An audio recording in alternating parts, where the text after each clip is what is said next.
جو اکبر کی پالیسی جو تھی وہ راجپوت کے لیے، وہ اس میں اکبر نے کافی عقلمندانہ فیصلے کیے۔ اکبر نے خود جو تھے وہ راجپوتوں کی طرف دوستی کا ہاتھ بڑھایا۔ اس کے علاوہ جو ان کے اکبر کے جو دوستی کا ہاتھ ہے جو اس نے راجپوتوں کی طرف بڑھایا، تو اس سے اکبر کو کافی سارے فائدے حاصل ہوئے۔ اس میں سب سے بڑا فائدہ یہ تھا کہ اکبر کے سب سے بڑے اتحادی یا سب سے بڑے جو دوست وہ راجپوت جو تھے وہ بن گئے، اور اس کے لیے راجپوتوں نے اپنا بے انتہا خون جو تھا وہ بہایا۔ دین اکبر نے ان کو بہت سارے ویلیویبل سروسز بھی ان سے لیے، مطلب کافی عمدہ ان سے کام بھی کروائے۔ اینڈ لیکن ان سب کے پیچھے اکبر کی جو پالیسیز ہے وہ کافی نرم پالیسیز تھیں، because he did not try to break their ideals. نہ ہی ان پہ کوئی وزٹنگ ٹیکس لگایا ہے، نہ ہی ان کی جو مقدس جگہیں تھیں ان کو کسی قسم کی کوئی نقصان پہنچانے کی کوشش کی۔ تو ان سب چیزوں کو فائدہ اکبر کو بہت ہوا کہ راجپوتوں نے ان کے لیے اپنا جو خون تھا وہ بہت بہایا، یعنی کہ ان کی جو کھڑی کی ہوئی جنگیں تھی اس میں راجپوتوں نے کھڑے ہو کر اپنے بے انتہا خون بہایا، ان کا ساتھ دیا اور اپنے جو تھے قیمتی جانیں جو تھی وہ ضائع کی۔ Then we have Nuruddin Muhammad Jahangir. Nuruddin Muhammad Jahangir was also known as Salim, was born in 1569 in Fatehpur Sikri. He was the fourth emperor of Mughal dynasty.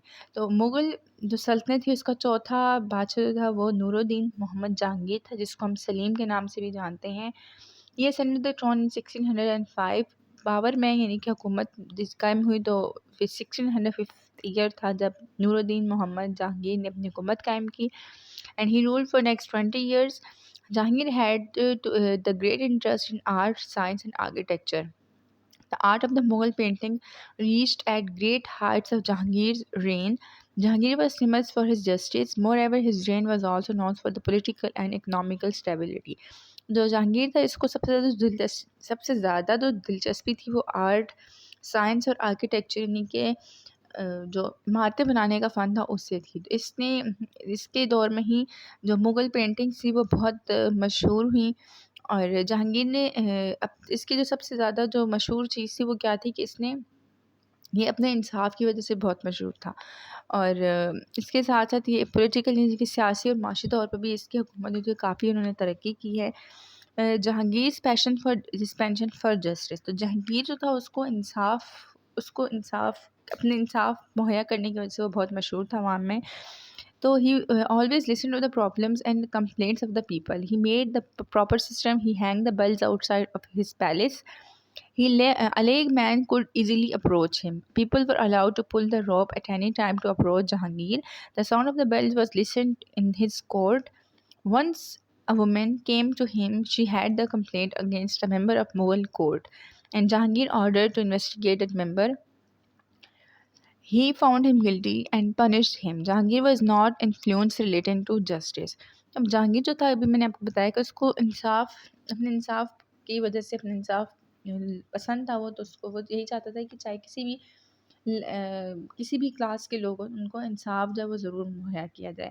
تو اس چیز کو شور کرنے کے لیے اس نے اپنے محل کے باہر بڑی بڑی گھنٹیاں لگا دی تھیں، اور کسی بھی شخص کو کوئی بھی کمپلین ہوتی تھی وہ اس کو اجازت تھی کہ وہ رسی کو کھینچے اور وہ گھنٹیاں جو ہے وہ بجائے اور جہانگیر تک اس کی دسترس ہوگی۔ تو ان گھنٹیوں کی آواز جو تھی وہ جہانگیر کے دربار تک سنائی دیتی تھی۔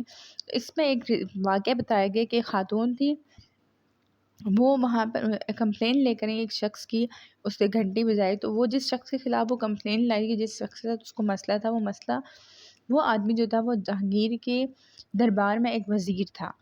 تو جہانگیر کو جب پتہ چلا تو اس نے اس بات کی انویسٹیگیشن کروائی، تو پتہ چلا کہ واقعی وہ شخص ہے وہ کچھ ناانصافی کر رہا ہے اس خاتون کے ساتھ، تو جہانگیر نے اس شخص کو سزا دی۔